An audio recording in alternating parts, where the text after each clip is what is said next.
하나님의 말씀 창세기 29장 31절입니다.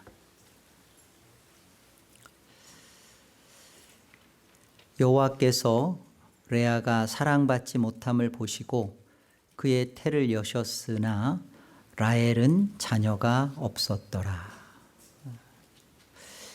오늘 말씀 제목이 라헬의 인생에 들어오신 예수님입니다. 오늘 본문에 보면 레아가 사랑을 받지 못함을 보시고 레아의 태를 여십니다. 그러니까 레아는 사랑을 받지 못하나 자녀는 있고 라헬은 야곱 남편의 사랑은 흠뻑 많이 받았지만 그러나 하나님께서 그 태를 열지 않았다라는 뜻이죠. 자녀가 없었다.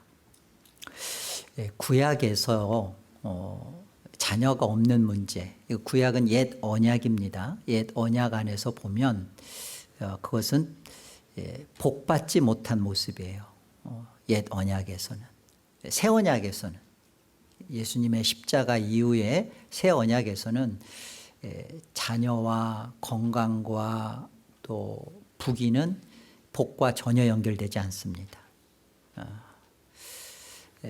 근데 그 구약에서 이 옛 언약의 그 관점에서 연결해서 이 자녀의 문제가 이렇게 다루어지는 것은 이 땅에서 우리의 삶을 살펴보라는 거예요. 살피게 하시는 거예요. 이 땅에서의 지금 라헬에게 오랫동안 자녀가 없는 이 문제는 복받은 모습이 아니라는 겁니다. 이 땅에서.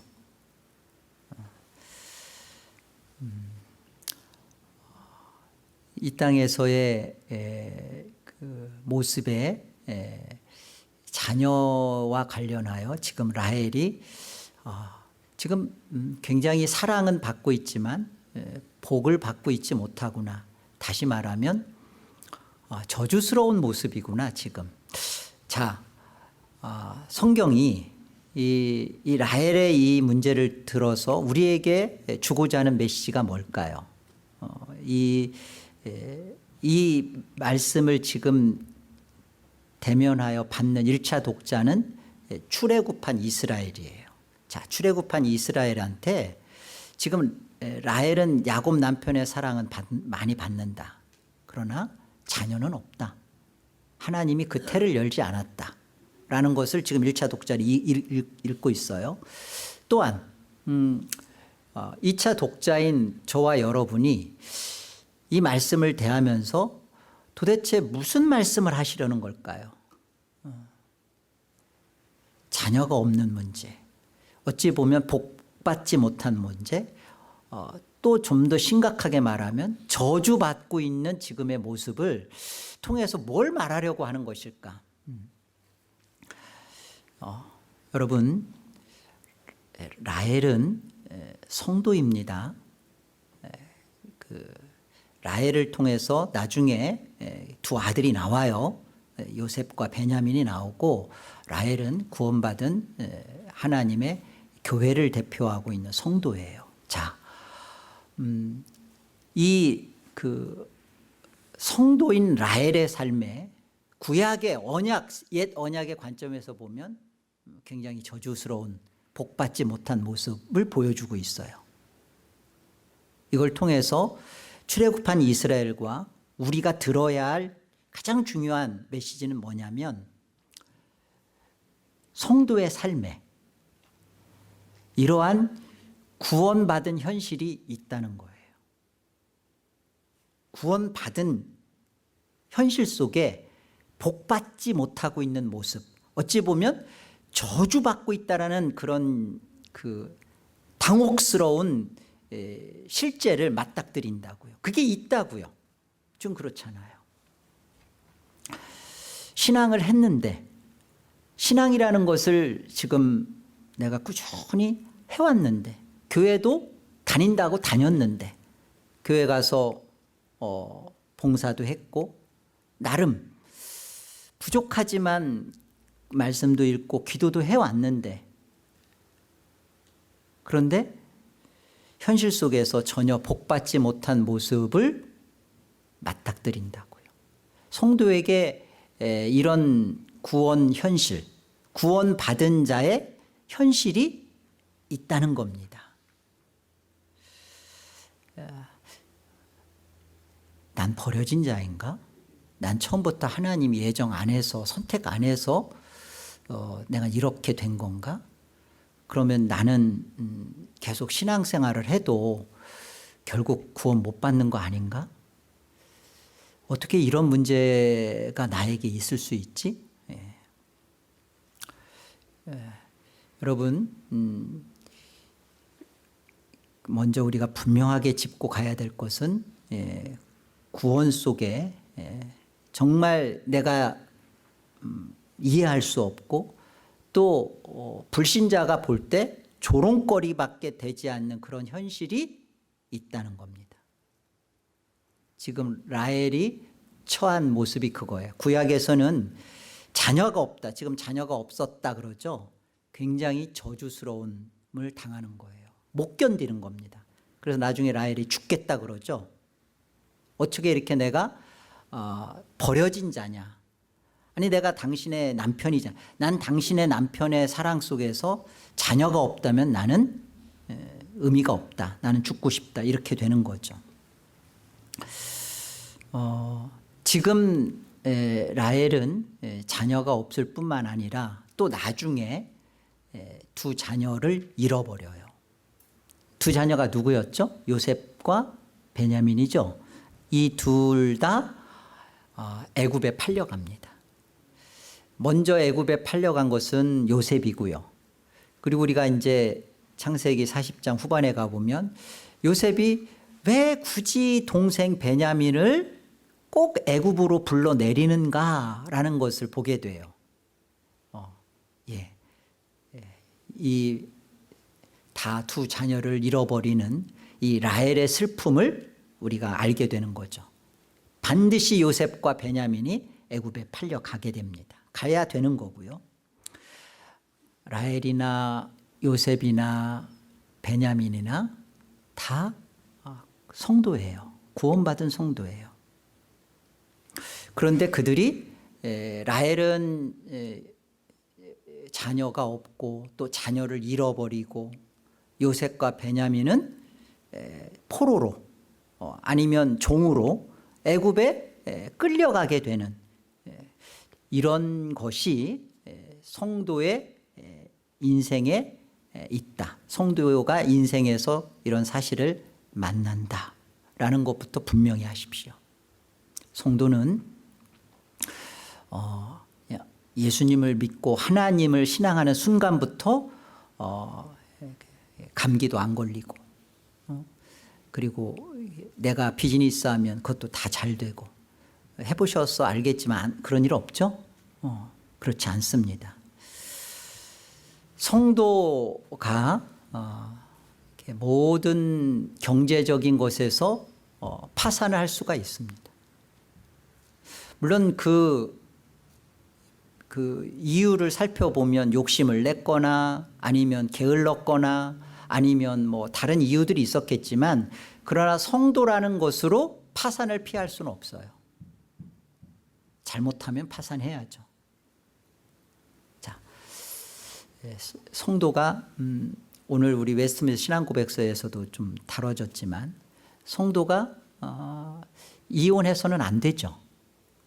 그러면 성도는 이혼하는 순간 성도가 아닌 거가 되나요? 성경은 이혼하지 말라 합니다. 그러나 성도에게 정말 그러지 않기로 했지만 그럴 수밖에 없었던 현실이 이혼이라는 것을 이혼을 권장하는 거 아니지만 그러나 이혼을 했다고 성도가 아닌 것은 아닌 거죠. 무슨 말인지 알아듣는 사람은 아는 거죠. 여러분 자녀가 성도의 자녀는 다 이렇게 착하고 말 잘 듣고 이번에 어제 우리 일일 우리 자녀들 수련회 락긴을 갔는데 거기 물어봤어요. 괜찮았냐 했더니 다 괜찮았는데 그 2명 때문에 아주 힘들었다 그러더라고요. 그런데 다 어때요? 똑같은 자녀이고 그런데 다 달라요. 어떤 자녀는 말 잘 듣는 자녀고 어떤 자녀는 같은 뱃속에서 나왔는데 말 참 안 듣고 이런 자녀의 문제가 그 성도에게 아픔으로 있죠. 자녀가 공부를 잘하고 못하고도 있지만 자녀가 우리가 생각할 수 없는 그런 그 아픔을 주는 그런 문제가 성도의 자녀에게는 전혀 없어야만 되는, 그래야 성도인, 그건 아니죠. 성도에게도 자녀가 아픔을 주고 속을 썩이고 괴로움을 줄 수 있습니다. 자, 그렇다면 중요한 건 이거예요. 성도인 라헬, 이 저주받은 모습 같은 것을 통해서 구원 역사와 어떻게 연결되는지, 구원 역사 속에서 무엇을 지금 이렇게 증거하고 있는지가 오늘의 말씀의 핵심이에요. 분명히 복받지 못한 모습 같고 외형적으로는 하나님이 저주하고 심판한 모습과 같은데 이게 구원 역사와 어떻게 연결이 되고 무엇이 증거되고 있는지를 만나야 되는 거죠. 이게 핵심입니다. 자, 에레미야서 31장 표준 세번역으로 보겠습니다. 15절. 나 주가 말한다. 라마에서 슬픈 소리가 들린다. 비통하게 울부짖는 소리가 들린다. 라헬이 자식을 잃고 울고 있다. 자식들이 없어졌으니 위로를 받기조차 거절하는구나. 나 주가 말한다. 이제는 울음소리도 그치고 내 눈에서 눈물도 거두어라. 내가 수고한 보람이 있어서 내 아들 딸들이 적국에서 돌아온다. 나 주의 말이다. 너의 앞날에는 희망이 있다. 내 아들 딸들이 고향 땅으로 돌아온다. 나 주의 말이다. 에브라임이 탄식하는 소리를 내가 분명히 들었다. 주님, 우리는 길들지 않은 짐승 같았습니다. 그러나 주님께서 우리를 가르쳐 주셨고 순종하게 하셨습니다. 우리가 돌아갈 수 있게 이끌어 주십시오. 이제 우리가 주 우리의 하나님께 돌아갈 준비가 되었습니다.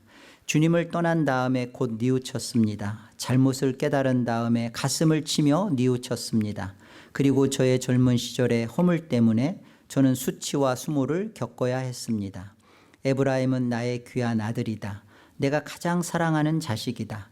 그를 책망할 때마다 더욱 생각나서 치근한 마음이 들어 불쌍히 여기지 않을 수 없었다. 나 주의 말이다.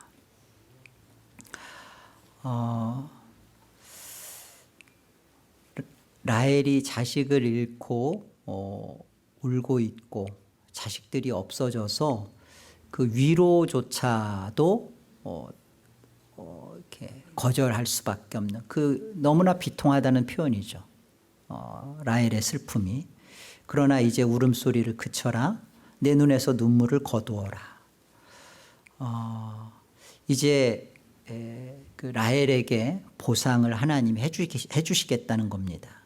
그건 뭐냐면 원수의 땅에서 돌아오게 하겠다. 내 아들 딸들이 돌아오게 하겠다. 이 에브라임은 그 요셉의 두 아들이죠. 요셉의, 그러나 이제 둘째지만 이제 장자가 되는 그 에브라임은 이스라엘 전체를 대표하는 그런 큰 장자의 모습입니다. 이 에브라임이 하나님을 떠났던 데에서 자신이 그 젊은 시절에 하나님을 떠났던 곳에서 돌이켜서 깨닫고 수치와 수모를 겪고 돌아오는, 그래서 가장 귀한 아들이다라고 설명하는 내용이죠. 여기 본문 15절에 보는 여기 그 라마에서 슬픈 소리가 들린다. 이게 라마라는 장소가 나오죠. 이 라마는 베들레헴 근처입니다. 그리고 여기가 라헬의 그 무덤이 있게 되는 곳이에요. 라헬의 지금 무덤이 있는 장소죠. 이곳이 가지고 있는 그 구원 역사의 의미가 뭐냐면, 이 라마는 이스라엘 백성들이 바벨론 포로로 끌려가는 때 거쳤던 집결지예요. 그러니까 오늘 여러분, 지금 하나님께서 이 라헬에게 울음을 그쳐라, 너의 슬픔을 거두어라, 그리고 내가 너에게 보상을 주겠다 하면서 적국에서 돌아온다라고 하면서 에브라임을 말하고 하는 이 모든 게 지금 어떤 구원 역사와 연결되는지를 잘 보세요. 라마에서 라헬의 삶과 지금 그 구원 역사가 어떻게 연결되고 있는지. 라마에서의 그런 지금 슬픔과 이 통곡, 그 라헬의 슬픔과 이 통곡은 그 자식을 잃은 그 라헬의 슬픔과 통곡이잖아요. 비통이잖아요. 그런데 이 라마가 또 어떤 곳이에요? 지금 라마에서 말하고 있는 이곳이 이스라엘이 지금 끌려가는 것이죠. 자, 보세요. 지금 끌려가고 있는 그 젊은 자신의 그 자녀들을 보고 있는 부모가 이 라마에서 이 끌려가서 모여 있는 이들을 보면서 부모가 어떤 막 비통함을 가질지. 지금은 뭐 군대가, 한국 군대가 많이 좋아졌다고, 기간도 단축됐다고 하고 그러는데, 그 논산 같은 훈련소에 가보면 뭐 그러잖아요. 자식들 그 군대 갈 때 그 쳐다보고 있다가 돌아서서 이제 보이지 않았을 때 어머니들 막 걱정하고 울고, 심지어 군대 끌려가는 것으로도 그래 마음인데, 끌려간다? 의무적인 거니까. 그러나 그 포로로 끌려가는 자식들을 라마에서 보고 있는 그 부모의 그 마음, 그 마음과 끌려가는 이스라엘의 포로로 끌려가는 자녀들을 보고 있는 그 이스라엘의 부모들의 마음과 지금 라헬이 자녀를 잃고 그 비통함에 울고 있는 이 라헬의 모습과 같이 설명하고 있는 거예요. 이것이 그 어떤 것으로 구원 역사와 연결되냐면, 이 두 자녀가 요셉과 베냐민, 이 두 자녀가 고향으로 돌아오고, 포로로 끌려갔던 이스라엘이 다시 고국으로, 고향으로 돌아오고, 그러니까 소망과 다 연결이 되는 거예요. 내가 너의 울음을 그쳐라. 지금 내 울음소리와 내 눈물을 멈추어라. 그 분명한 이유는 뭐냐면, 그들이 하나님을 대적했던 땅에서 틀림없이 돌아온다라는 것으로 말씀하시는 겁니다. 이게 에레미야서에서의 말씀이에요. 오늘 자녀가 없었더라, 남편의 사랑을 받지만 자녀가 없었던 그 라헬, 그 복받지 못하고 저주받은 그 모습 속에서 담겨져 있는 메시지가 뭐냐? 어떤 하나님께서 이런 성도에게 이런 비참한 현실과 같은 그런 모습을 성도가 맞닥뜨리지만, 그러나 그 속에 반드시 울음을 그치고 소망의 땅으로 돌아오게 하는 그 일을 하나님이 이루신다는 거예요. 그러니까 더 울지 말라는 거죠. 그리고 이 일에 대해서 어떻게 이것이 구원 역사 속과 연결되는지를 우리가 더 나아가 보자고요. 에레미야서 40장에 가보면 1절 보세요. 사령관 느부사라단이 예루살렘과 유다의 포로를 바벨론으로 옮기는 중에 에레미야도 잡혀 사슬로 결박되어 가다가 라마에서 풀려난 후에 말씀이 여호와께로부터 에레미야에게 임하니라. 여러분, 에레미야가 이것을 먼저 경험합니다. 뭘 경험해요? 라마에서, 라마는 어떤 곳이라고 했어요? 바벨론으로 끌려가는 집결지라고 했죠. 이곳에서 바벨론으로 끌려가는, 포로로 끌려가다가 이곳에서 풀려나요. 자, 에레미야는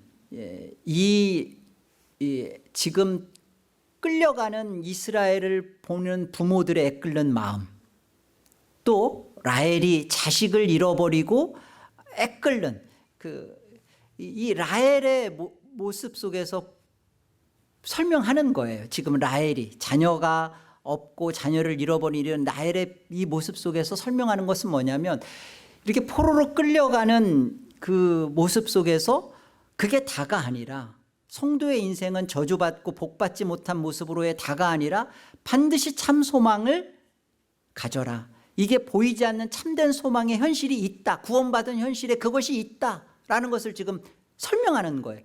그것으로 지금 에레미야가 포로로 잡혀 끌려가다가 먼저 풀려나는 부분적 성취입니다.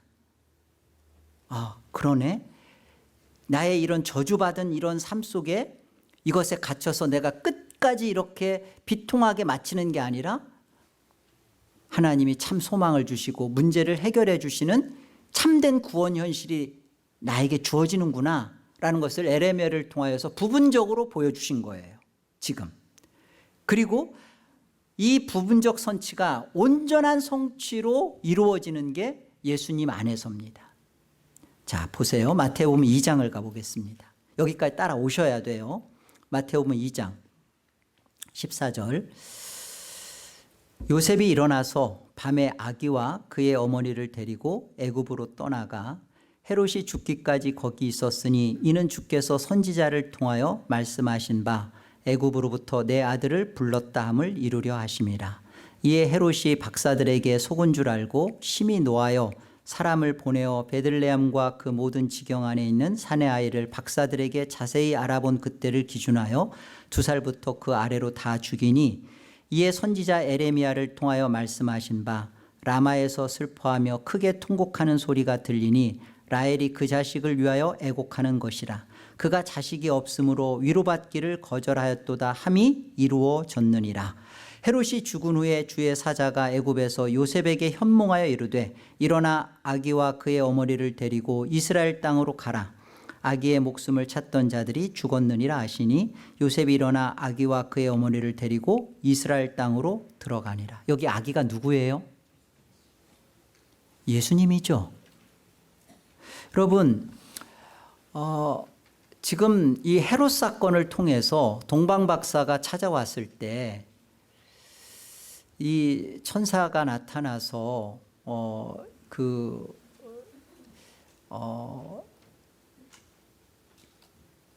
도망가도록, 어디로? 요셉의 그 마리아와 함께 이 아기가 어디로 도망가도록, 이 베들레헴의 2살 아래에 있는 모든 사내 아이를 다 죽이는 사건이 벌어지는 것을 피해서 어디로 도망가도록 해요? 애굽으로 도망가죠. 애굽으로 가 숨죠. 애굽으로 끌려가죠.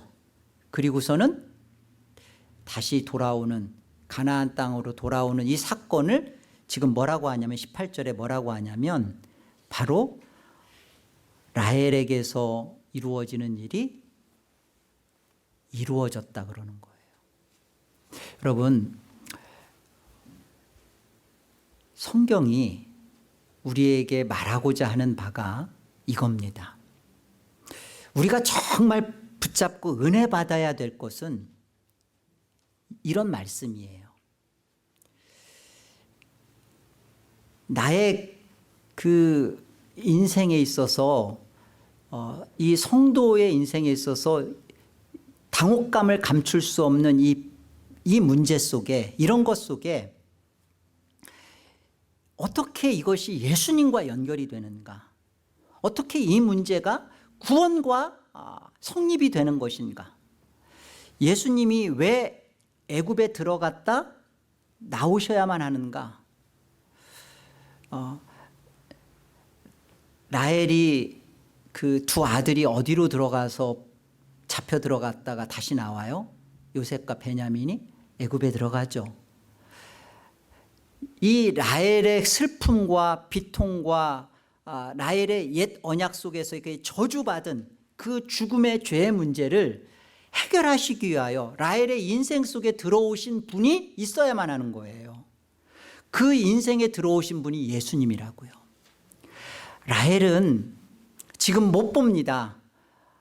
나는 남편의 사랑은 받지만 자녀가 없어. 이 자녀가 없는 것 때문에 막 달달 볶죠. 그런데 보세요. 이 저주받은 자신의 그 복받지 못한 그 삶 속에 그것을 통하여서 성경은 라헬의 인생 속에 누가 오셔야 되는가? 예수님이 오셔야 되고 그 인생 속에 들어오신 예수님을 만나야 구원이 성립된다는 겁니다. 이것을 설명하고 싶은 거예요. 성경의 의도는 그거예요. 그렇잖아요. 우리는 라헬이 왜 사랑은 받았는데 자녀가 없네? 옛 언약 안에서는 왜 이렇게 복받지 못했지? 자녀만 생기면 되는구나. 라헬에게 왜 자녀 없는 문제를 가지고 다루시나?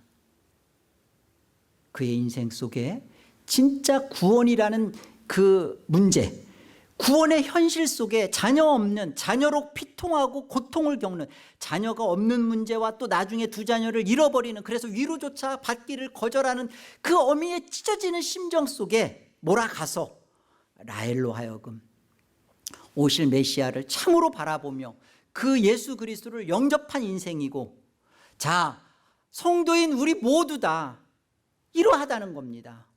성도는 문제없이, 성도는 예수님 믿고 하나님 믿는다는 것부터 시집장가 잘 가고 좋은 대학 가고 뭐 비즈니스 잘 되고 애들도 다 잘 크고 아무 문제 없는 것으로가 아니라 어떠한 문제 속에든 그 속에서 라헬의 그 아픔 속에 찾아 들어오신 예수님이 있어야 함처럼 내 인생에 성도의 그 구원받은 현실 속에 어떻게 나한테 이런 일이, 하나님 어떻게 이렇게 하실 수 있어요? 그 문제를 가지고 들어오신 예수님을 만나는 게 진짜 구원받은 현실이라고요. 라헬의 통곡은 참 소망의 현실이 숨겨져 있습니다. 왜요? 예수님의 십자가를 갖게 되는 사건이기 때문에 그래요. 통곡하고 비통하고 울게 하십니다, 하나님이.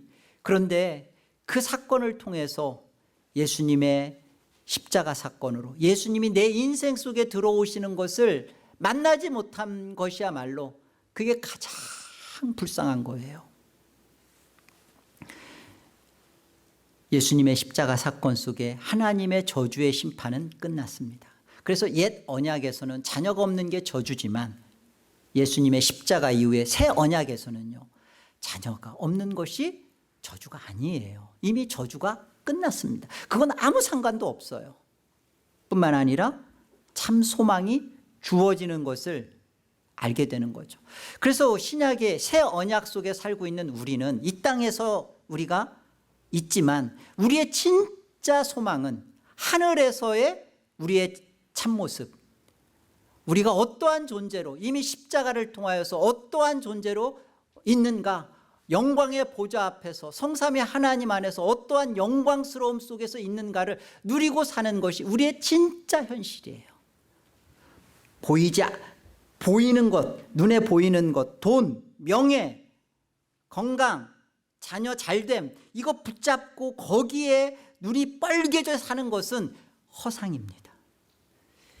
보이지 않는 것, 참것, 내 안에 들어오신 예수님, 내 안에서 살고 계시는 예수님, 나와 함께 영원한 하나님 나라에서 지금 영광의 기쁨을 함께 맛보고 있는 이 영광스러운 영원한 것들을 붙들고 누리고 이것을 믿고 있는 것이, 이게 진짜 실상.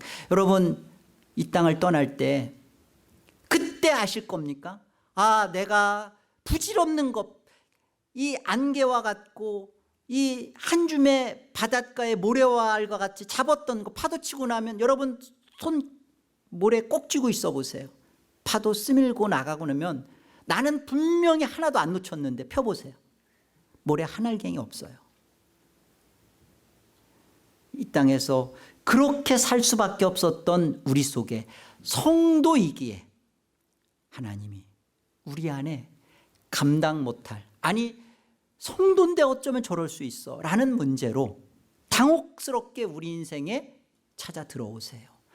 그런데 그 문제를 통하여 나의 인생 속에 똑같이 끌려가며 아픔을 겪으시는 분으로 내 인생에 들어오신 예수님, 라헬의 인생 속에 그 예수님이 들어오셨기 때문에 라헬의 통곡이 그치고 울음이 멈췄던 것처럼 지금 보이는 현실, 이 구원받은 현실입니다. 성도가 지금 살고 있는 것이 내가 꼭 이렇게 살아야 되나?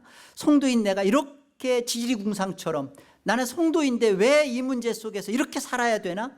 네, 그렇게 사는 것을 통하여 내 인생에 들어오신 예수님을 못 갖는다면 그것이 저주예요. 성도에게 주어지는 은혜는 그겁니다.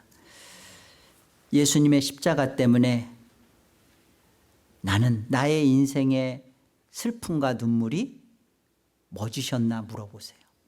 나는 왜 슬픈가? 나는 아직도 아프면 왜 아픈가? 비통하고 통곡스러우면 왜 통곡스러운가?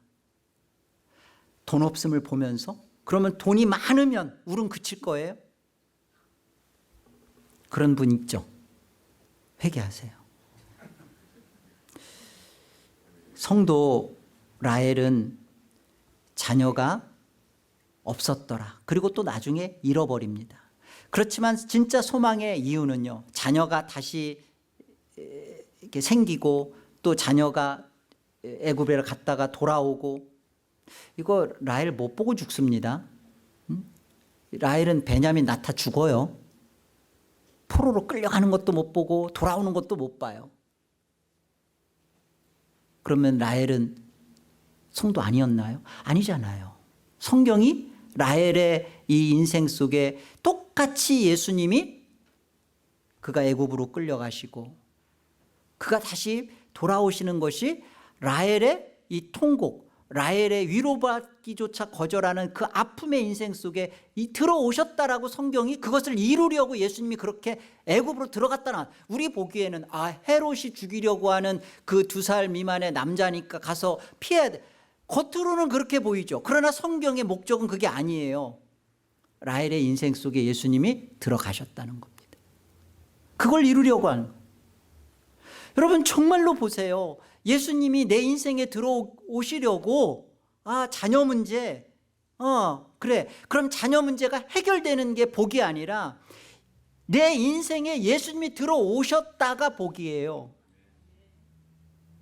나는 이 비통함을 통하여 예수님이 실제로 내 인생에 들어오시려고 성도에게 이 당혹감을 줬는데, 나는 이 속에서 예수님이 들어오셨냐는 것이죠. 이게 들어오시면 그러잖아요. 내 울음소리와 내 눈물을 멈추어라. 내가 너의 싹을 주겠다. 내가 보상하겠다. 하나님 그러잖아요. 원수의 대적의 땅에서 그들이 돌아오리라. 틀림없이 돌아온다. 믿음은 여기입니다. 성도가 가장 슬퍼하고 통곡해야 할 구원 현실은 무엇인지 돌아보세요. 성도인 내가 성도가 아니라면 할 얘기가 없어요. 그러나 내가 성도라면, 성도인 나의 저주받은 모습에 들어오신 예수님을 나는 정말 가졌나? 예수님을 낳는 문제, 예수님을 갖는 문제가 성도에게 주시는 궁극적인 핵심이에요. 요한일서 5장을 보세요. 또 증거는 이것이니 하나님이 우리에게 영생을 주신 것과 이 생명이 그의 아들 안에 있는 그것이니라. 아들이 있는 자에게는 생명이 있고 하나님의 아들이 없는 자에게는 생명이 없느니라. 여러분, 여기 아들이 있는 자에서 물리적 아들, 그 생리적 아들 말하는 거 아니에요. 나는 아들이 있으니까 나는 영생이 있구나, 그런 설명 아니죠. 여기 이 아들은 하나님의 아들 예수 그리스도예요. 난 아들이 있는 자는 생명이 있고 아들이 없는 자는요, 그는 영생이 없다는 겁니다. 구원 없다는 거예요. 하나님의 아들 예수 그리스도를 갖는 문제가 나에게 있어서 이 땅에서의 가장 중요한 문제고, 이 땅을 떠날 때 이게 왜 가장 중요한 문제인지를 우리가 뚜렷이 만날 겁니다. 나는 예수님 믿는데요. 그래요. 그 예수님을 낳으셨습니까? 그 예수님이 여러분 안에 있습니까? 여러분, 예수님을 낳는 문제가 오늘 말씀 속에서 라헬이 통곡이 있는 거예요. 자녀가 없었잖아요. 그리고 그 자녀를 라마에서 잃어버리잖아요. 그 이스라엘 백성들이 이렇게 하나님 앞에 끌려가는 그 모든 것들을 통하여 라헬의 인생 안에 예수님이 들어오시고, 끌려갔던 이스라엘의 인생 속에 예수 그리스도가 임하시고, 자, 이것이 성경이 우리에게 오늘 주시는 말씀이에요. 너의 통곡과 비통함 속에, 그 속에서 하나님의 아들 예수 그리스도를 낳는 이 생명과 구원의 역사가 우리 안에 있었느냐? 우리는 이 예수 그리스도 때문에 울음을 그쳤느냐? 나는 멈췄느냐? 하나님, 나는 왜 이렇게 살아야 돼요? 하나님, 나는 왜 이렇게 가난해야 돼요? 하나님, 나는 왜 이렇게 자존심 없이 짓밟혀야 돼요? 예, 그 속에서 예수 그리스도를 낳으셨냐고요. 나는 이 사회 정의가 불만이에요. 나는 이 모든 게 마땅치 않아요. 왜 하나님, 나는 이렇게 태어났어야 돼요? 예, 그 속에서 예수 그리스도를 가지셨냐고요.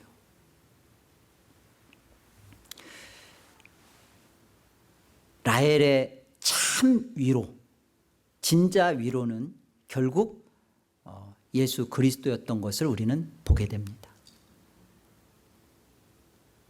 예수 그리스도 안에서 라헬의 이 모든 아픔과 눈물이 이루어졌다 그러잖아요.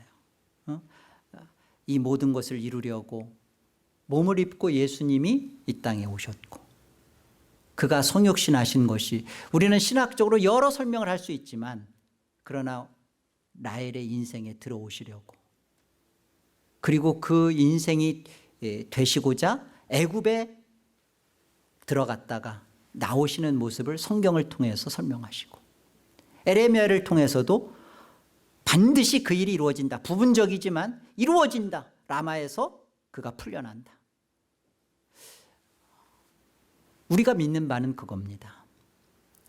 반드시 예수님 안에서 내가 예수를 낳게 되면 이 문제는 반드시 나의 통곡을 멈추게 하고 이 문제가 해결된다. 하나님 안에서 우리는 이 믿음 가지고 이 땅을 살아가는 것이, 그게 정말 하나님을 가진 믿는 자요, 예수 그리스도를 낳은 자의 모습이죠. 이게 진짜 위로예요. 위로, 진짜 위로예요. 우리 할데베르크 일문, 살아서나 죽어서나 당신의 유일한 위로는 무엇입니까? 라고 묻죠. 답이 뭐였어요? 살아서나 죽어서나 나의 몸과 영혼은 나의 것이 아니요. 누구 것이라고요? 나의 신실한 구주 예수 그리스도의 것입니다. 그리고 그 뒤에 가보면 이렇게 결론져요. 이제부터는 마음을 다하여 즐거이 그리고 신속히 예수 그리스도를 위해 살도록 하십니다. 여러분, 이게 예수님을 낳고 예수님을 가진 자의 위로예요. 나의 위로. 없었던 돈이, 그리고 안 되는 지금 비즈니스가 잘 되고, 자녀들이 이제는 걱정 안 끼치고, 이게 위로가 아니라, 진짜 위로는 내가 예수 그리스도의 것이구나. 그리고 예수 그리스도를 위해 신속하고도 즐거이 살 수 있게 되는 이것이 위로입니다. 나머지 문제는 성경이 라헬은 자신의 요셉과 베냐민, 사랑스러운 베냐민 낳다 죽죠. 그러나 그 문제는 성경이 완성을 시켜요. 이루잖아요. 예수님 안에서. 반드시 성도의 인생 속에 우리가 해석 못할 이런 엄청난 어려움들을 겪지만 고통이고 피통이고 통곡이고 그랬잖아요. 그러나 이 문제는 예수 그리스도를 그 인생에 만나도록 내 인생 속에 예수님이 들어오시는 거였습니다. 여러분, 성도는 절대 성도에게는 실패처럼 보이고 성공처럼 보이는데요, 성도에게는 다 승리입니다. 예수 그리스도가 내 인생에 들어오시기 때문에 그래요.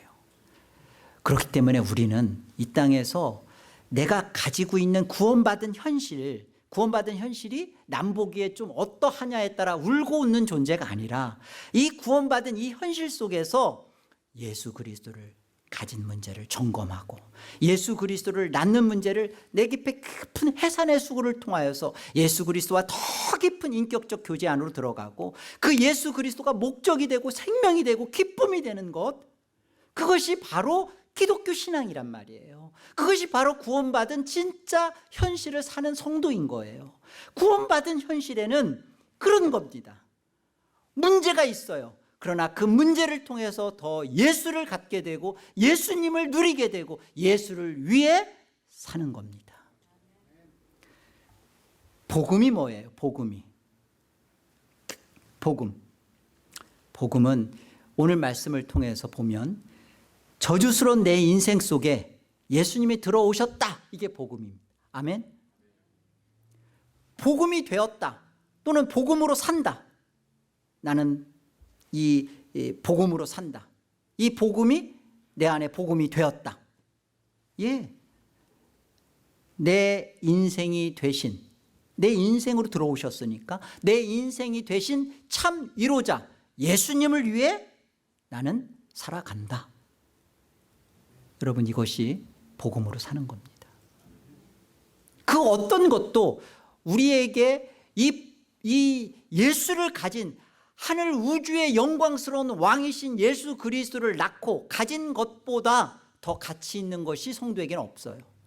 그걸 하나님은 아시기 때문에 우리에게서 거짓된 우상, 돈이면 돈, 자녀면 자녀, 명예면 명예, 이것 다 통곡하게 하고 잃어버리게 하고 우리 안에 예수 그리스도로만 채우시는 거예요. 성도입니다. 그래서 로마서 14장 7절로 9절 우리 다 같이 합독하고 마치도록 하겠습니다. 우리 로마서 14장 7절로 9절, 저와 여러분의 인생의 말씀입니다. 같이 읽어볼까요? 우리 중에 누구든지 자기를 위하여 사는 자가 없고 자기를 위하여 죽는 자도 없도다.